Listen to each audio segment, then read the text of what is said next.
ಆಡು ಮುಟ್ಟದ ಸೊಪ್ಪಿಲ್ಲ ನಿನ್ನ ಮೆಚ್ಚದವರ್ಯಾರಿಲ್ಲ.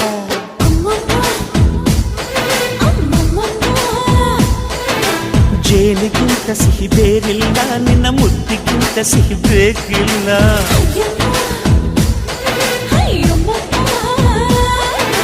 ಕಣ್ಣು ಕುಕ್ಕುವ ಬೆಚ್ಚಿ ಬೀಳುವ ಅಂದವಾದ ಹೆಣ್ಣು, ರುಚಿ ರುಚಿಯ ಬಾಯಿ ಚಪ್ಪರಿಸ ಸಿಹಿಯಾದ ಹೆಣ್ಣು. ಅಯ್ಯೋ ತಿಂದು ಬೇಗಿದರು ಆಸೆ ತೀರದ ಪಂಚಾಮೃತ ಇವಳು. ಅಮ್ಮಮ್ಮಮ್ಮಮ್ಮ ಬಯ್ಯಾರಮ್ಮಮ್ಮಮ್ಮ ಅಮ್ಮಮ್ಮಮ್ಮಮ್ಮ ನೀ ಸಿಂಗಾರಮ್ಮ.